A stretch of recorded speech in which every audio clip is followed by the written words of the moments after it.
the mastery quiz essentially is this. I give them a short quiz on some really key idea. And, every subject has some really core ideas. It's like, no, you can't do anything because we're going to do this same. We use this idea in everything else we do this year. So there's usually only one, maybe two a semester of these. And so like in Algebra 1, I have one on linear, I have one on factoring.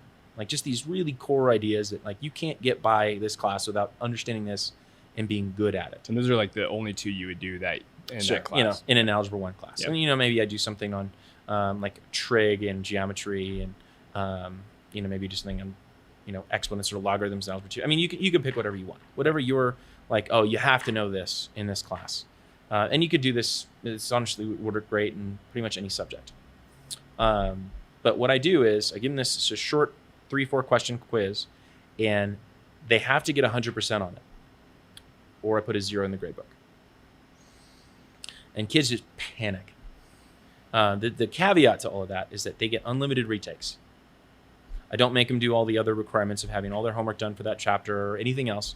And it's like, no, you have to get 100%. And essentially what that does is it weeds out the kids that would be content with their mediocre understanding. So a kid, they'd be like, it's a C, whatever, I'll do better next test. Yeah, but you didn't understand the core idea that the next test is based on. Right. And so basically it forces kids out of mediocrity and forces them to really understand. It has to be perfect or it's a 0. A little miss a negative, 0, you got to try again. And some kids will get super mad at me. I get parents that call because their kid didn't explain it correctly. And they say, oh, Mr. Calbeck's this horrible ogre. It's like, no, eventually all of you are going to have 100% in your test category. That's pretty nice, right? So at the end of the day, it's great for their grade. But what it does is it forces them to learn the content. And so usually I give them like a review sheet or something. Usually I'm not going to do this unless I can generate it with some program that I can get a bunch of versions really quickly. I'm not going to try to do a million of this on my own. But right. The retake, all they have to do is like, here's a practice sheet, but the answer's on the back. Exact same, kind of questions as the test or the quiz, but the answers are on the back and you can try it. Right. And what I find is that, usually 50 to 60% pass the first time. And then I get, 80% get it the second time, and then it dwindles down. Some kids take 5 times to do it. But the cool thing is, at the end of that, everybody in my class understands this core idea that maybe, again, 50% of them maybe understood the first time, but the other 50% maybe didn't really understand. Right. They could maybe do it a little bit, but like they didn't really get it. In the case of factoring, like it's all through the second semester of Algebra 1, and it's just constant in Algebra 2. So if you don't have that really solid, you will not be able to do a single problem in Algebra 2.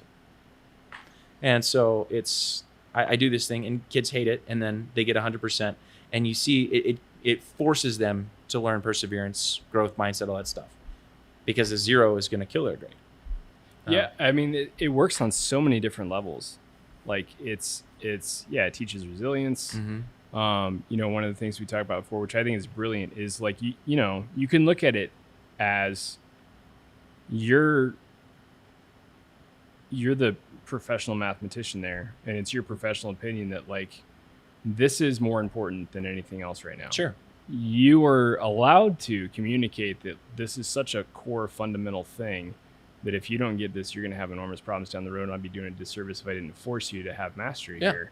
And then also, I've talked with, I know I mentioned this before, but I always remember an elementary dual language kindergarten teacher who gives her students that are often in a class where they literally don't even understand the language yet.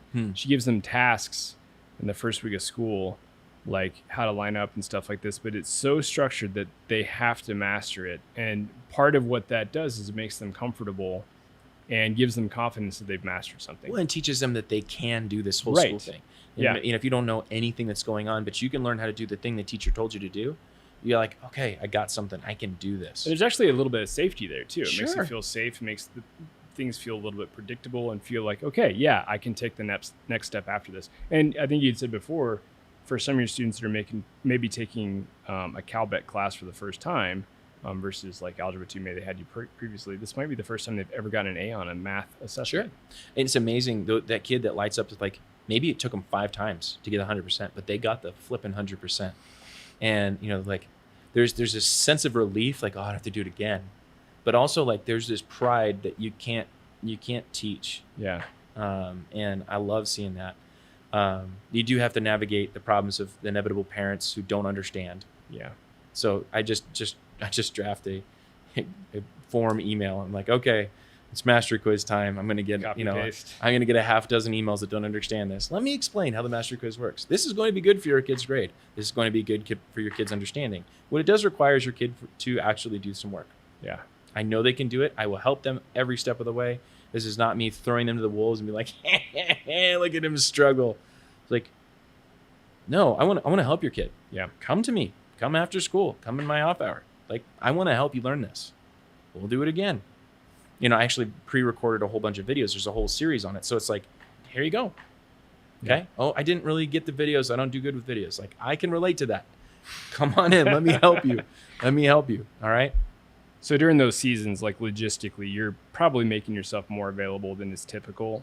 A little bit like during lunches or off periods and stuff. Yeah, I usually work through my lunch anyway because I want to be able to be home for my family. Right. But what I do is I print out 5 copies of this test to start with and 5 the retakes, and I just have them ready to go. Gotcha. So, I don't have to like go and find it. And it's that just batching. Like, I'm just ready to go. Boom. Yeah. Hey, you ready for try another one? Cool. And it's 4 questions. I glance at it. It's right or wrong. It takes almost no time to grade them. Gotcha. And because I'm not writing feedback, it's like, boom, check or no check. Boom. I think that's so cool. Like I can think of analogs and other topics that would be really, really powerful in. I think the key is making it not too complex. It has to be pretty simple. Yeah, you don't want this to be these are not the big, deep word problems with 5 parts and stuff. It's like, no, this should take you about 30 seconds to do. Right. I'm going to give you 4 questions. I'm going to give you 10 minutes to do it. Yeah. All right. Take your time. Do it right. Be perfect. Like if you're in Spanish, it's like some of those really key verbs, like, oh, you got to be able to conjugate this correctly. Maybe in English, it's like a couple of key punctuation pieces. Like you could do this. Or science, like depending on the subject, you could have like, oh, well, these are the elements that we use in chemistry. We're going to use them all year. Yeah. Okay. Tell me, you got to know them. Like you got to know them. And again, don't make it super hard. You shouldn't have to memorize the whole periodic table in one of these. Right. But like, oh, we're always going to use sodium. Maybe you should know something about it. Just saying. Yeah, no, I just think that's transferable to other topics as well, for sure. And I hope for it multiple is. reasons. Yeah. Like, I think it has multiple impacts on kids. And like you said, it buoys their grade a little bit.